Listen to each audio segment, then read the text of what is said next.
tayo ng salad, sibuyas, at ayan, cucumber, lemon, at nanagayat ko ng tomato. Ayan na po, nabalatan na ang ating sibuyas.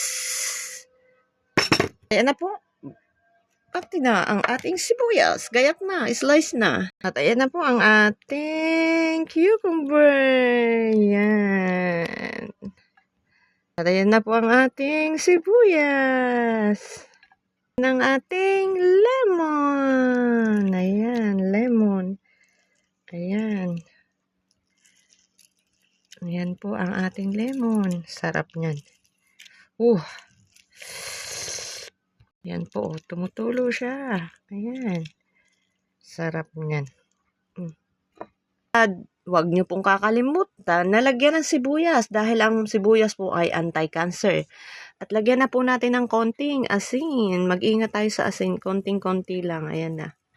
Haluin. Ayan. Salad na. Maganda po ang salad. Huwag niyong kalimutan. Lagi kayong magsasalad kasi napakaganda niyan sa ating katawan. Salad is the best. Lalo na ang sibuyas. Anti-cancer po yan. Kain na.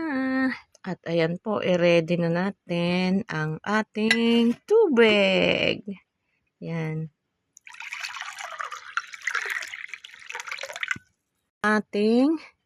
Ito po yung dates bago ka kumain ng hapunan. Kumain ka ng dates at ayan ang tubig naka-ready. Ganyan po ang nagpa-fasting. Unahin natin yan 3 at tubig. Ayan po, naka-ready na ang aking pagkain. Papakita ko sa inyo. Wow, yummy. Ayan, pinapainit ko. Yan po ay dilis at yan ay cauliflower at kanin at may itlog ako ng pang ako'y nagutom. Meron akong pagkain. Easy lang yan. Itlog na nilaga is more better kasi walang oil. Pagkain, nakahugas na ako ng kamay. Ayan po ang aking nilutong dilis. May gulay yan.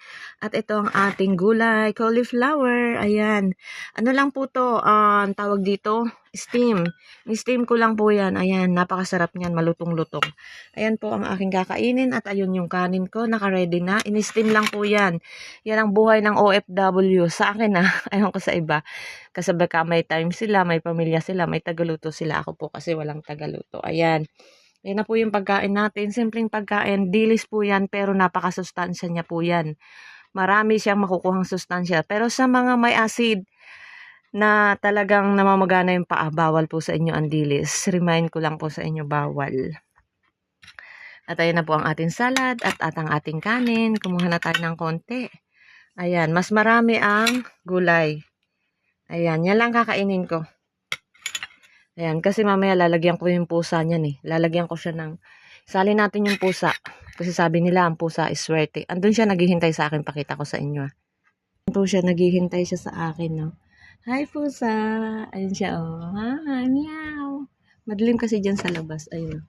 Meow. Ayun siya. Pusa. Meow. Bigyan kita pagkain ng 1 minute. Ayun, pusa. Pagkain po yan ng pusa.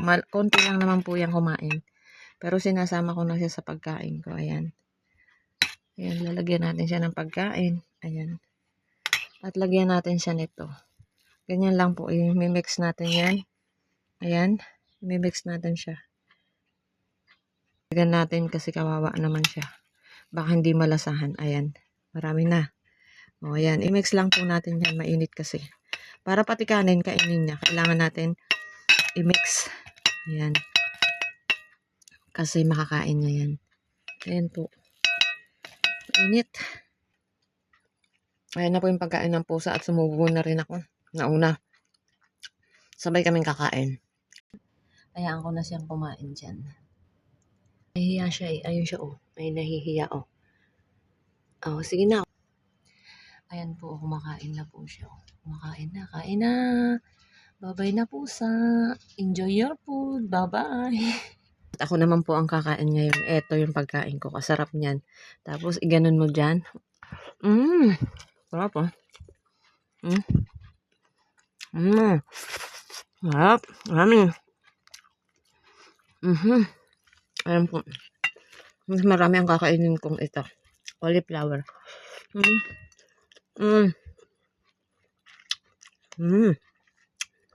Sarap. Love it.